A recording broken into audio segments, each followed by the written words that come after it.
watch the 6th edition of the 1995 USA Today. The popular national newspaper ran a story of a Lincoln cent commonly found in circulation that might be worth a lot of money. The coin it went on to describe was the FS 101 variety of the 1995 double-die obverse penny. It managed to grab the national imagination from both coin collectors and non-collectors alike in a way that few coins managed to do, and sparked a frantic search of many a penny jar, coin purse, and indeed coin rolls to try and unearth the next example of this popular variety. The intervening years may have tempered that initial fever some, but the coin remains a popular one with collectors to this very day, even being one of the few major varieties to earn a dedicated listing in the authoritative Red Book. By the way, the new edition of which is now available, so if you're interested, I'll leave a link in the description where you can go and check that out. So then, what's all the fuss about, and how can you easily identify this valuable coin if you do come across one yourself? Well, the first thing to note is that there are known varieties for both the Philadelphia and the Denver coins for the 1995 Lincoln cent to look out for. And let's look at the Philadelphia coin first. So, in other words, the one without the mint mark beneath the date, as that was indeed the first coin that was reported on in the aforementioned article. The doubling on the obverse is extremely bold in this case, and the result of pivoted hub doubling, with a counterclockwise rotation on the second squeezing of the working hub. The result is displayed on the letters of Liberty, where the letters are all doubled directly towards the north. The doubling is phenomenal, however, on the letters of In God We Trust, specifically the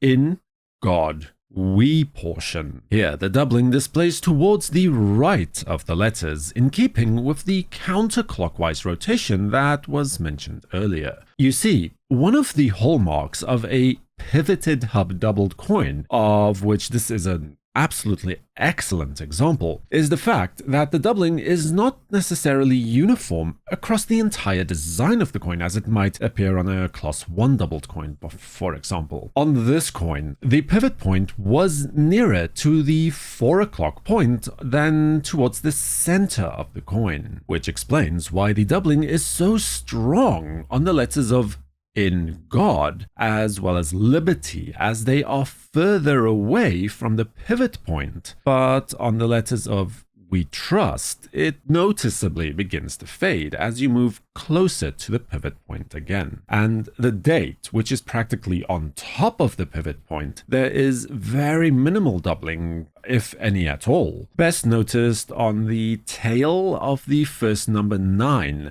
as well as the lower half of the number 1 as well. Further doubling can also then be seen on Lincoln's eyelid, his bow tie, and parts of the hair as well, but these all pale in comparison to the doubling already pointed out that should be best kept as confirmatory diagnostics in order to rule out possible forgeries rather than being seen as a primary point of interest. In that same line, though, there are also several die markers, such as a small die gouge near Lincoln's vest just below the first number 9, and a small die scratch between the We and T of Trust, along with several other die markers as well. These can be mainly used to authenticate the coin, as well as to pin down the exact coin's die state more firmly. Speaking of which, the obverse die definitely appears to have served a full die run, as no less than 3 separate die marriages can be confirmed for this variety, with 3 different reverse dies being paired with this single obverse die that created the variety coin in question, confirming that likely at least 1,000,000 1995 double die obverse variety coins were struck and quite possibly released into circulation, with the amount of coins available on the market and the population reports also backing up this inference, with several known die markers again being used to differentiate between the reverse dies. But I do realize that we are now getting into the kind of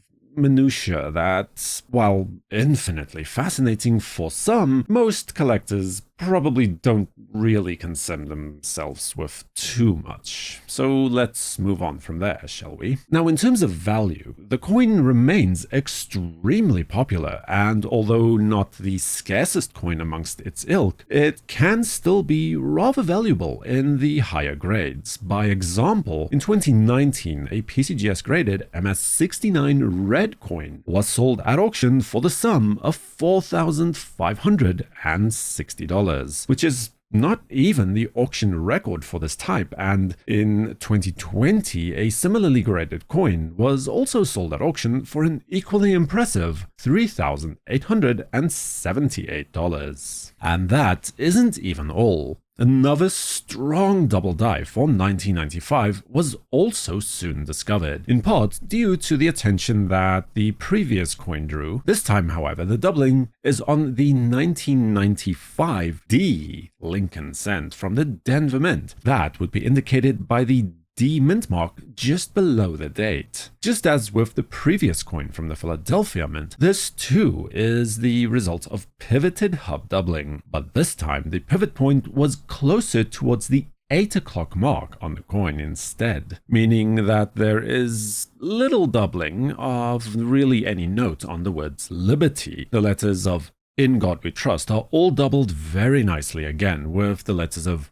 "We Trust" being doubled slightly stronger than the "In God" section due to it being further away from the pivot point as explained earlier. Although it is not necessarily as impressive, there is further doubling that can be seen on the numbers of the date as well. Unlike the "In God We Trust" section, where the doubling is displayed towards the right of the letters, the date is seen doubled slightly towards the south instead. Slight separation lines can be seen towards the lower end of the curl of both number 9s. The 5, though, is doubled quite clearly. Again, separation lines appear towards the top. The entire tail section of the 9 is also doubled, and the sharp corner just below the flag of the 5 is split completely. Now, the mint mark is another interesting point of note on this particular coin as well, as at first glance, it might appear as though the coin can be classified as a repunched mint mark variety as well. It certainly wouldn't be unheard of for a coin to possess multiple varieties at once, until you remember that the US Mint started including the mint mark on the hub as late as 1991, instead of punching it directly onto the working die, as was common practice in earlier years. This means that the mint mark, in this case, is not repunched, but instead the result of the same doubling that we see on the rest of the coin as well. Now, this coin, the D mint mark one, is significantly scarcer than its Philadelphia brethren. Perhaps all the media attention that one drew caused the mint to inspect its dies a little more closely, or perhaps this die just failed prematurely for no particular reason. Either way, during 2019, there was a PCGS graded MS67 red example of this variety offered at auction that sold for $4,200. Subscribe to WNN and activate notifications with the bell icon to know when new videos are released. For the World Numismatic News, I am Numisman saying thank you for watching, stay safe, keep collecting, and have a fantastic day.